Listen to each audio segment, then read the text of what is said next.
While it's true that a ghost may look like a child, act like a child, even want to play like a child, please understand that creature luring you in, smiling, laughing, that creature is not a child.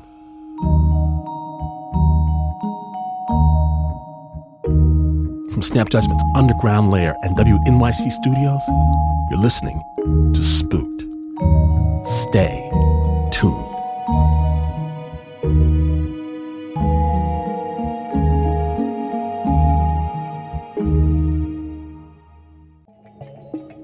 If you want to go to the dark side with an all-new season of Spook storytelling, support the show that makes it happen, spookedpodcast.org. Spooked is supported by ZipRecruiter, the smartest way to hire quality talent fast. In fact, 80% of employers who post a job on ZipRecruiter get a quality candidate through the site within 1 day. Try it for free at ZipRecruiter.com/spooked. That's ZipRecruiter.com/spooked. See, I've moved over 23 times in my life, and I've learned a few things early on.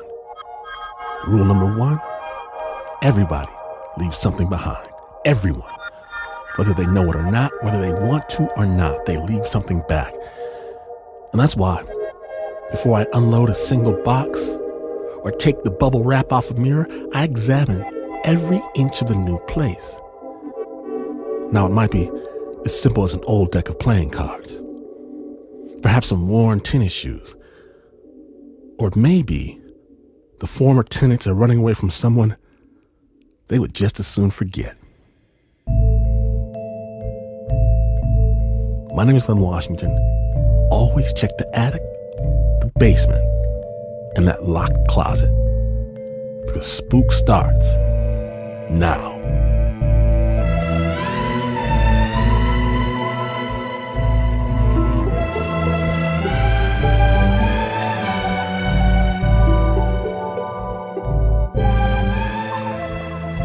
Our first story is a listener story.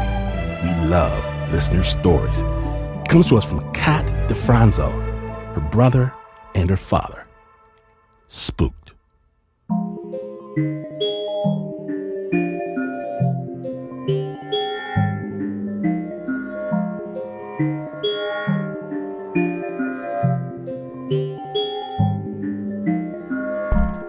The first thing that struck me about this place was it was very gloomy inside. And I remember counting the windows, and I'm saying there's so many windows in this place, and it's so gloomy. It had 30 windows.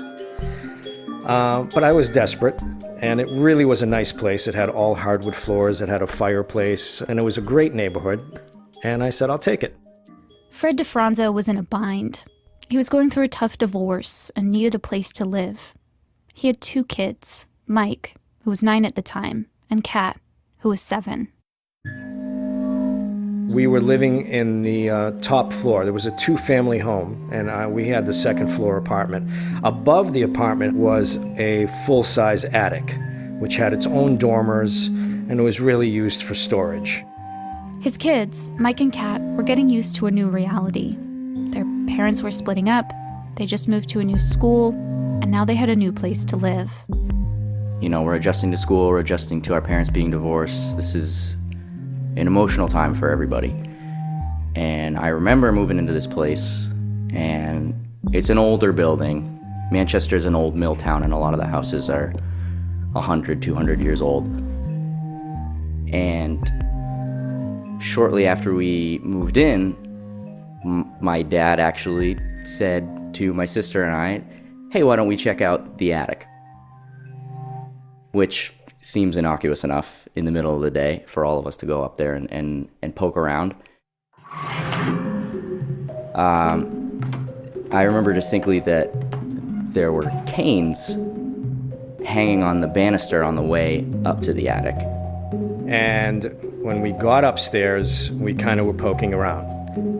There were a lot of old clothes, old dress busts, old vinyl records, and an entire rack on the back wall of Life magazine dating back to, God knows when, neatly cataloged. So it really looked like this was somebody's whole life up here. I felt like we were invading someone else's space. I remember feeling like I was surrounded by someone else's belongings, and we did not belong there. Dad was looking through these Life magazines, and I remember very clearly that Mike was becoming more and more uncomfortable with the fact that he was pulling them all out of order, and Mike was feeling like, don't touch that. This isn't yours. Don't touch it. But it wasn't just old magazines and records up there in the attic. Looking around, I remember distinctly seeing a rope tied to one of the rafters and cut at the knot. Not only did he notice the rope tied on the rafter, he actually found the noose. That's right. Mike found a noose on the floor of the attic, tossed into a dusty corner. Fred tried to distract his son, to make light of Mike's horrific discovery as best he could. But still, everyone was shaken up. And I think we all kind of feel like that's when things escalated and got worse for us. Mike and Kat lived with Fred on the weekends and with their mom during the week. When the kids were with their mom, Fred was all alone in the house. I was getting ready to go to work. I had a day timer, an appointment book, which was vital to me. And I was in a rush. And I had put this book on top of a banister post. These were the stairs leading to the front door downstairs. And I put it on the post simply to tie my shoes. Now I know I put it on the post. No doubt. I bend down to tie my shoe. I get up, it's gone. I went so far to go into the garage to see if I left it in my car. I have to find this book. I come back, and it's on the post, flipped over, upside down. And I just grabbed it and ran out of the house. And then there was a light in the attic. At least once or twice a week when I would come home, the attic light would be on. So much so that I would be the only one really to access, go upstairs, shut it off. Of course, it would creep me out. You try to rationalize. I don't want to believe that something is here messing with me. On the weekends, when Kat and Mike were with him, Fred never mentioned the things he experienced. He didn't want them to get scared away. But still, Kat and Mike couldn't help but pick up on the fact that something was off about the apartment. You could see things out of the corner of your eyes, and as soon as you turned to them, nothing would be there. I could barely ever sleep. So I'm lying in bed, awake, with my door open, hallway light on, trying to ignore the uneasy feeling that was always present. And I hear the sink turn on in the kitchen. Everyone is in their separate bedrooms, and I know nobody turned it on. Fred and Mike and Kat never told each other they thought something was going on. They could barely believe it themselves. Still, about 6 months after moving in, they all decided they should get a kitten. We got the cat as kind of a warm, fuzzy presence in the house. I think we were all feeling like we had so much turmoil and darkness kind of going on in our personal lives that we just wanted something to make us happy to come home every day. And I remember we were so excited to bring the cat home. She was just such a warm, sweet kitten. It was really nice to have her around. The kitten seemed to make the apartment a little brighter. Fred could sleep through the night when his kids were gone. The kitten would snuggle up next to him. But then, something started happening. the cat. My bedroom was always dark and dingy. I remember we painted clouds all over my walls to try to brighten it up and make it feel a little more cheery. But I still had this feeling of dread every time I'd go into my bedroom. Kat started having really vivid, recurring nightmares. There would be a man standing over my bed, staring down at me, watching me sleep, and he would take his fingers and run them down the flesh on my face. And I began waking up with scratches on my face. At first, Fred thought the kitten might be scratching his daughter's face, but she wasn't. My dad decided that he was going to try something to see if this would help, because I think he was worried that it was a self-inflicted kind of scratch. He decided to tape mittens to me at night to see if I could stop myself from scratching, and still I would wake up with scratches down my face. I almost feel like this thing was kind of feeding on our energy. We were in a bad state. We all were traumatized. We had a lot of negative things going on in our lives. It was a bad transition for all of us. And I think that definitely awoke whatever was there and made things worse. Fred and Kat and Mike were close, and they managed to find comfort in each other when things at the apartment got to be too much. Weekends at the apartment, Mike, Dad, and I would go out all day. We would spend the day outside doing fun things, just trying to get some fresh air and lighten the mood a little bit. And one day, we came home and we could hear the cat meowing, but she didn't come running to us. And usually the second we came home, she'd kind of trot into the kitchen and say hello. So we thought it was odd that she's not anywhere to be found, but we can hear her soft little meow. So Mike and I and Dad, we searched all over the house looking for the cat, thinking like maybe she got stuck in a closet, who knows what happened. And I found her in my bedroom. And the cat had a bag wrapped around her neck, and she was hanging off of my bedpost. And that was terrifying. That was just a sickening, terrifying feeling like something had gotten her. And she survived. She's fine. But it was one of those things that, like, if we hadn't been home, who knows what would have happened. And, you know, cats get themselves into all sorts of situations, I know that. But this felt deliberate. This felt symbolic. And it was very uncomfortable. Everyone was rattled after that. Fred and the kids started sleeping together in the living room. And during the week, when Fred was alone in the apartment, he had the nagging thought that he definitely wasn't alone. I believe it was a Sunday night, yeah. And I go to sleep and I wake up at around 2 o'clock. I was wide awake. And I turn over, and there at the foot of my bed on the right side is this figure.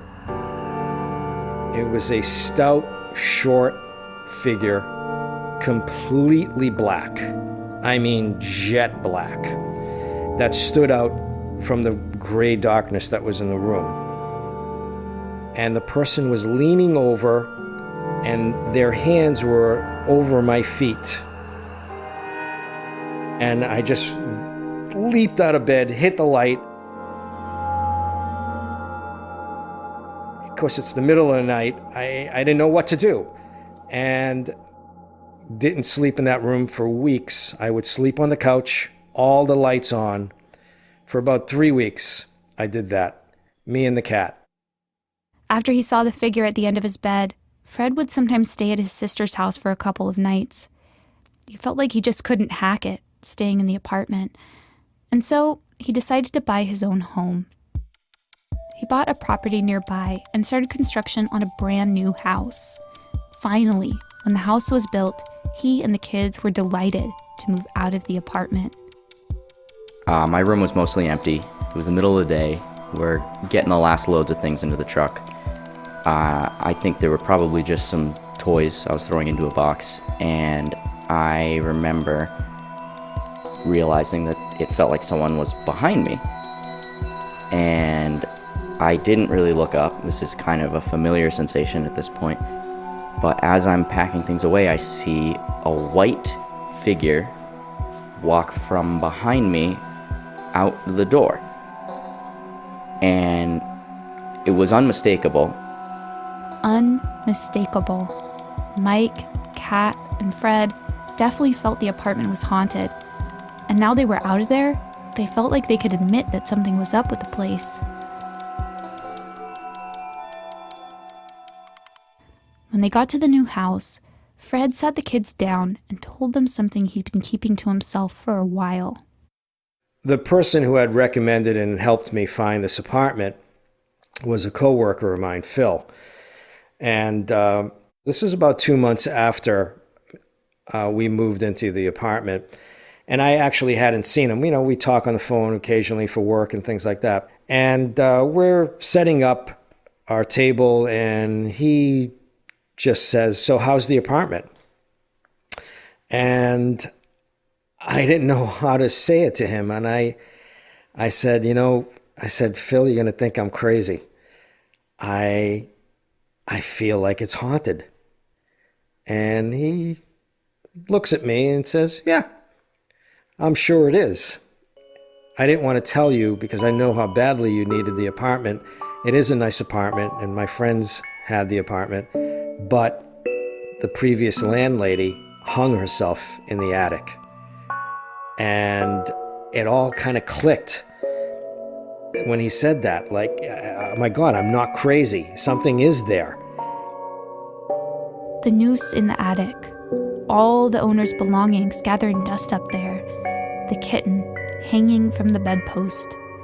Once Fred and Mike and Kat put all the pieces together, they felt relieved. They never went back to the house. Well, except for one time. I had picked up Catherine once. She was, we had moved out. We were living in Concord. I have the new house. And she was at some party. It was a Halloween party. It is Halloween. And I went to pick her up along with another friend, Zoe. And they were going to stay, she was going to stay over the house in Concord. And they start talking about, it's Halloween and the whole thing that we went through at this apartment in Manchester. And then as I'm driving, they said, wouldn't it be really fun to go to the house on Halloween night? Finally, I was like, okay, all right, we're going to take a quick detour and we're going to go. And then we're going right back. We are driving toward the street, and I said to the kids, Catherine and Zoe, wouldn't it be funny if the attic light was on? And we drive up to the house, and lo and behold, the two dormers with the windows there, the shades were pulled up 3/4 of the way down, but the attic light was on. And that freaked me out. I went to the end of the street, turned around to go back home, and we had to drive by the house again. And it's a small street, you really can't go fast. I drove by the house slow, and what the creepiest thing of all was when we drove by the house, the shades that previously were down 3/4 of the way down were up all the way. It was almost as if she saw us, put the blinds up, and wanted a good look at us. I said, you know what, I'm just not comfortable being here. And actually, to this day, I won't go anywhere near the house. If someone said, I'll give you $1,000 to go in the house, I will not do it.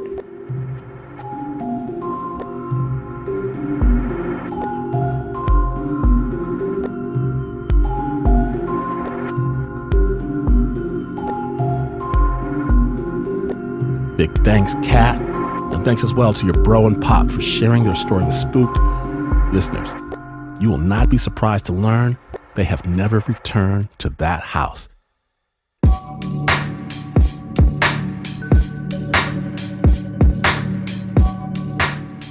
Discover now. what happens when you spend your entire savings on a home only to discover that someone already lives there. What do? Well, you'd be afraid. That's what you do. Spooked.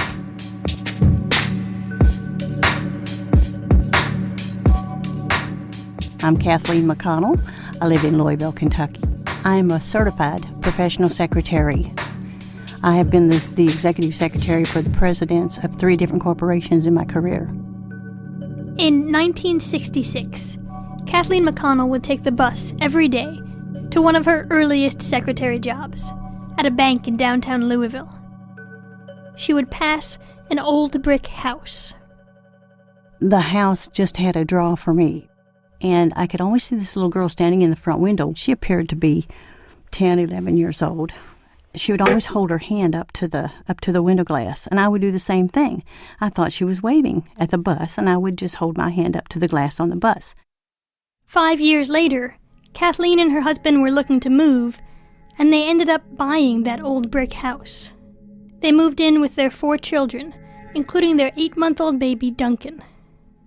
Well, the first night was uneventful, but the second night we'd gone to bed a little after 1 o'clock. It was like thunder in the house. Boom, boom, boom. And that's just exactly the way it sounded.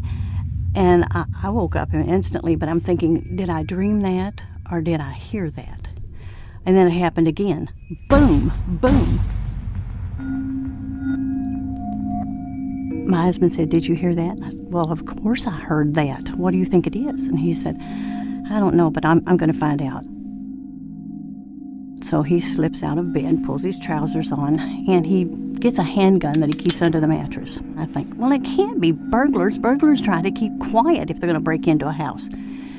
So I got out of bed, and I walked down the same hallway to the landing of the steps, and George is standing there, frozen in the spot, and just watching the front door entry.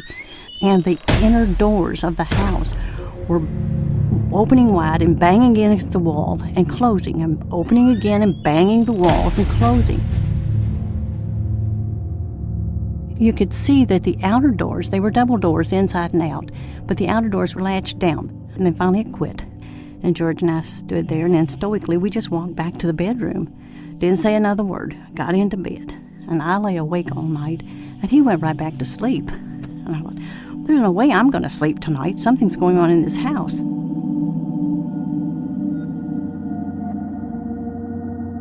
There's no explanation, but you know it's obvious.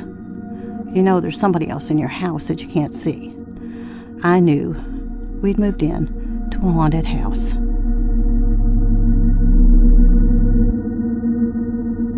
The next day, I knew what I had to do, so I went from room to room, asking whoever was there not to hurt my family, not to hurt my children. If they didn't want us there, we wouldn't be there. But we had just sold everything we owned and bought this house. So if there was any way we could live together, we needed to do that. Had anybody seen me, I'd have been carried out with a butterfly net, because I could see myself in the insanity of it. Throughout the day, she tried to piece together what she knew of this puzzle. She thought of a conversation she'd had earlier with her husband. That morning, when George came downstairs, he said, "Did you bring my shoes downstairs?" And I said, "Well, no." And he said, "I can't find my shoes." And he said, "Well, I'll wear something else this morning, but while you're picking up the house, see if you can find my shoes." So I said, "Okay." Well, as I sat there folding diapers, I knew I had yet to go down in the basement, into the cellar. It was a cellar. You had to go outside to get into it. I opened this big, heavy cellar door, and it did allow a little light into the room. It was just a big, dark room. It had one light bulb in the center with a chain on it. I stepped on something squishy. I thought, oh, geez, it's an animal. There's an animal in this cellar. And so I pulled the chain down and looked to see what I had stepped on. And there was George's shoes. I mean, I jumped so fast, I think I missed all the steps and ran back into the kitchen. Realizing then that whomever was in this house It had to be children. Only children would play a prank like that, because that's a childish prank. They moved the shoes, took them to the cellar. So I sat there a little bit, and then I was elated, really. But that was the first, last, and only time I was ever scared in that house, was before I found out who and what was in it. She ended up thinking it was most likely a group of kids. Sometimes she felt like there was a baby. Bottles would go missing, toy balls rolled around the floor. Other times she says it sounded more like a teenager playing basketball in the attic. And she was pretty sure that that girl she used to see in the window was one of these spirit children. Well, I came to know that there were 3 children in the house. There was a baby. I never did know how old, but I knew it was a toddler. There was a little girl about 10 or 11, and there was a young boy about 13, 14. When you're a mother, and you're already mothering 4 children, and you realize there's another youngster in your house, it's kind of just instinctive that you're going to mother these other children. As the days went on, I would be scolding sometimes, and sometimes I would just be mother. I thought they would come and take me away if they saw me talking to someone that I really wasn't sure was there.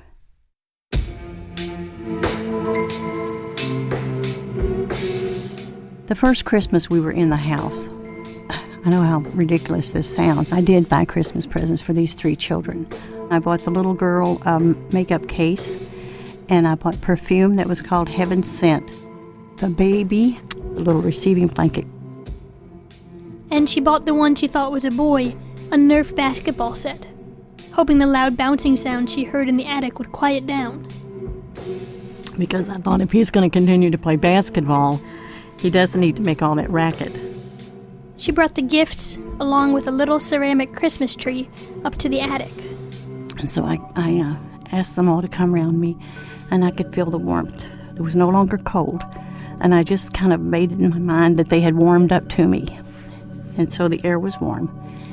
And I gave each one of them their gift, and I set the little yellow blanket beside me, opened it up and flipped it out, and explained it, Duncan has one like this.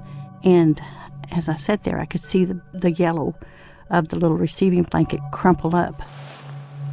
So I knew either the baby was crawling on the blanket or the children were sitting on the blanket. But either way, I talked to them and told them about the gifts and about how you play the Nerf basketball. I had one critic to tell me that my story was toothacheingly sweet. And she did not believe for 1 minute that I bought Christmas gifts for these children. And I said, well, I didn't tell the story for your benefit. And then there were times when she thought these spirit children were protecting her own baby. One evening, I left Duncan in the bathtub, in the upstairs bathroom, while I walked out to the nursery to get Duncan's pajamas. Well, I'm coming back. This is a deep clawfoot tub, and the water was just pouring into the bathtub like maybe he held on to the faucets and he turned them on higher. She says she sees both faucets on full steam, filling the tub higher and higher. But by the time I got in there, Duncan is suspended. He is being held above the water. The water is still rushing into the bathtub. I instantly grabbed my baby, but he is suspended above this water. I knew one of the children was holding Duncan above the water. I went into the bedroom, laid Duncan on the bed, and started drying him off. And I'm still a nervous wreck. I'm shaking all over because I feared for my baby. I could see he would have drowned. And then all at once, the smell of Heaven Sent was around me. Heaven Sent is the perfume I gave the little girl. And all I could do was wrap him in a towel and thank them. I just, thank you, you saved my baby. For the next 5 years, Kathleen acted like a mom to what she called her spirit children in the old brick house. And then Kathleen's mother got sick, and her mom lived out of town and alone. I knew I needed to take care of my mother. I needed to be next to my mother. We had to move. My mother was not well, and I had to have a talk with the children. I think it was the day before we were moving. I had gone up to tell them we had to leave. I always had the meeting place in the attic. I was very emotional, just really trying to get their acceptance and comfort them at the same time. And then just out of the blue, this Nerf ball hits me square in the head. And it was like, it'll be okay. It'll be okay. I had to laugh because the Nerf ball just came flying through the attic and hit me square in the head. The morning the actual last morning, I had gone through the house and explained everything. And as I did, I heard someone crying. I heard some soft sobs, just soft sobs. And it was like looking through water or looking through smoke. It was the first time that I actually saw these children. The little girl, she was a very pretty little girl. She had the baby on her hip. She had a white nightgown on, and the baby looked like the Gerber baby almost, little chubby cheeks, and he had a bottle in his mouth and little blonde hair. And the little boy was slender, a little over 5 feet. Looked like something out of a Charles Dickens novel, actually, because of the way he was dressed. It was good. It was just good that I was able to see all of them that one morning. People tend to think if you have an experience like this, you're either a liar or you're a crackpot. I'm here to tell you there's more in the world than what you can see. I know what happened in that house. And all I can say is keep an open mind. Just keep an open mind. There's more in the world than what you can see.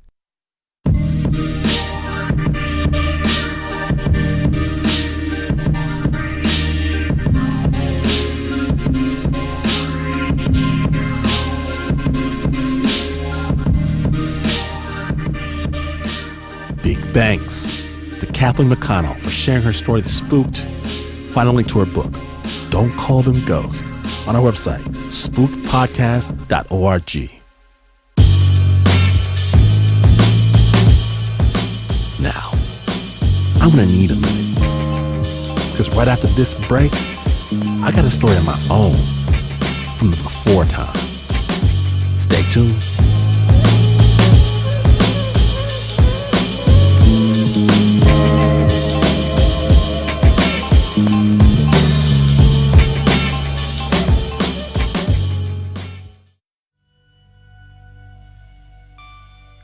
We want to make more dark storytelling that matters, but we need your help to make it happen. An all-new season of Spook Storytelling. Can we do it? Can we do it? With your help, we can. Go to spookedpodcast.org. Get great stuff. Get yourself a hoodie. Get yourself a t-shirt that lets them know. Drink from the Spooked mug, or even reach out to the other side yourself with the Spooked Spirit Board. You do that, you support Spooked Storytelling at spookedpodcast.org, and Season 2 of Spooked is coming. Spooked is supported by ZipRecruiter, the smartest way to hire quality talent fast. With ZipRecruiter, you can post your job to 100-plus job sites with just one click. Then let ZipRecruiter's powerful technology match your job to the right candidates, and use their simple dashboard to find your perfect hire. In fact, 80% of employers who post a job on ZipRecruiter get a quality candidate through the site within 1 day. Try it for free at ZipRecruiter.com/spooked. That's ZipRecruiter.com/spooked.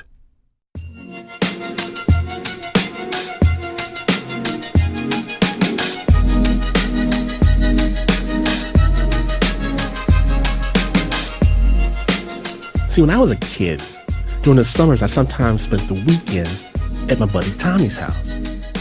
We went to the same church, and he had a pool, right? He also had a sister. Cute, kind of shy. We sat down to dinner, and there was an empty seat, so I tried to act all innocent. Where's Jenny? Oh, Jenny's fine, Mrs. Jones told me. Just having one of her spells. Don't you worry none about her. See, in my church, going to the doctor wasn't allowed. The apostles said the Lord had spilled his blood and was all the doctor we needed. We just had to pray for healing. Jesus would answer in his good time, but if things got serious, we were supposed to call the minister for an anointing. And the crazy thing is, I'm the one who said it. Shouldn't we call the pastor? Tommy kicked me under the table. Miss James looked hard at Mr. James. The chicken passed from one person to the other. Yes, I think we should. In fact, we should have called a long time ago. Your pastor can't come over here every time that girl has a spell, woman. That's not what it's for. Let the pastor say what it's for. That's not our place. Tommy kicked me again. It hurt. Fine. Go on ahead. Call and interrupt the pastor's nice dinner just because Jenny's having one of her spells. Call him.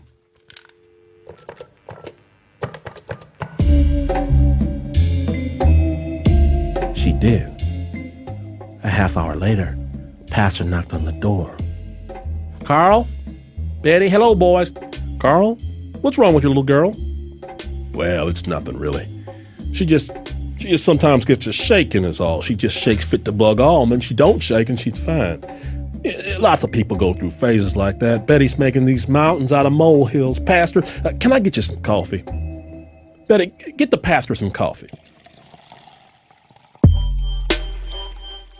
The pastor took a piece of white cloth out of his vest pocket and a small vial of olive oil.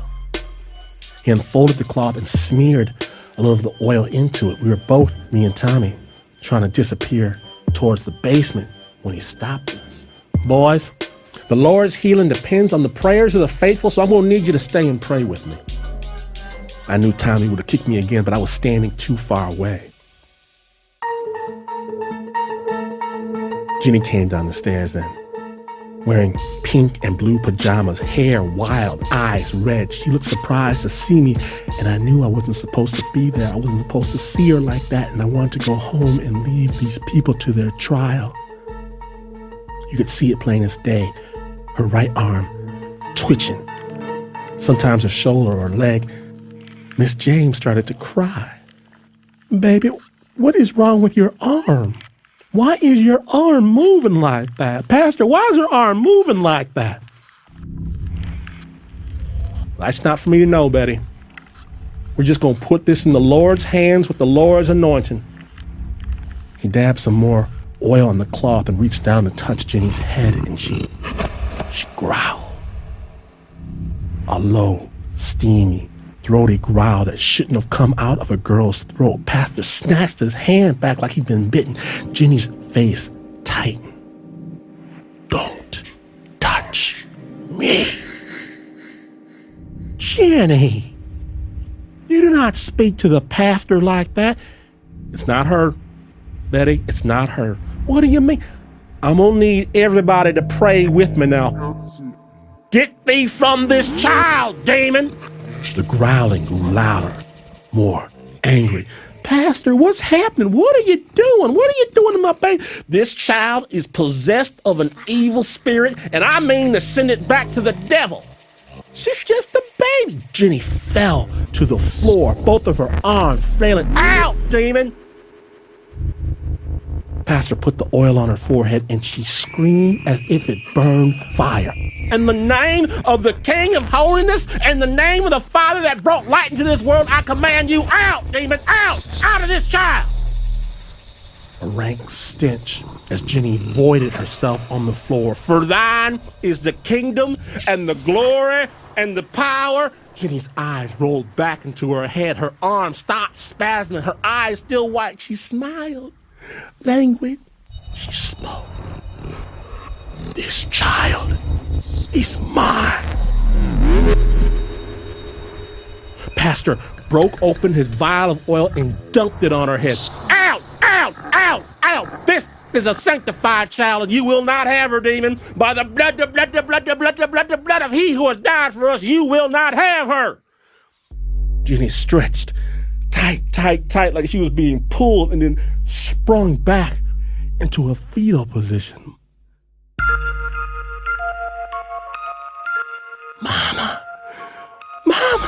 Mama's right here. Darling, Mama's right here. Everything's going to be all right. Isn't that, Pastor? Tell her everything's going to be all right. Pastor didn't say anything. He was breathing heavy pain, looking around the room. Miss Jones led Jenny upstairs. Mr. Jones followed him. Thank you so much for that, Pastor. Thank you. Pastor seemed unsteady as he departed the house. Don't stop praying, boys. Do not stop praying. The floor was covered in excrement and fluid and shards of broken glass. Tommy got some buckets and towels. I grabbed a mop. We stayed silent, each of us in our own heads, until Tommy shouted at me, "What are you doing? What are you doing? What? Tommy pointed at my arm. I looked down. It was twitching.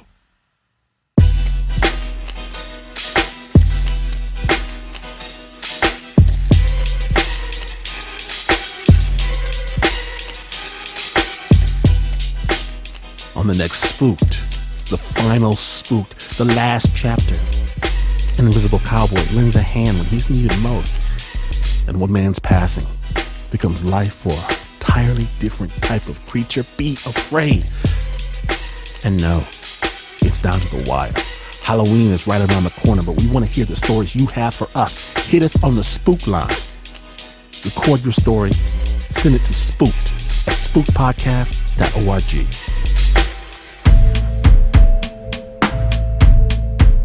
The Spook Monster Mash team includes Mark Ristich, Anna Sussman, Eliza Smith, Stephanie Fu, Teo DeCott, Jody Colley, and Jasmine Aguilera.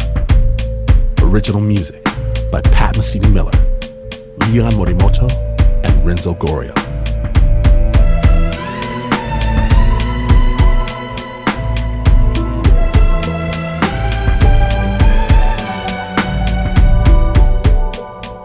If you're digging Spook, let someone know.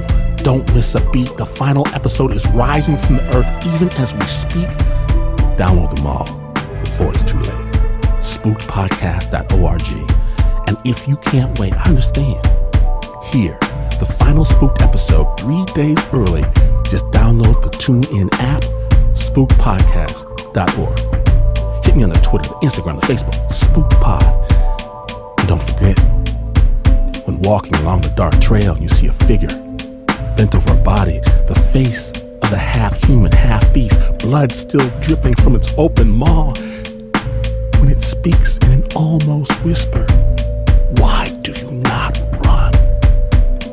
No, but this terrible and unfortunate situation may have been avoided if you simply followed my advice to never, ever, never, ever, never, never, ever turn out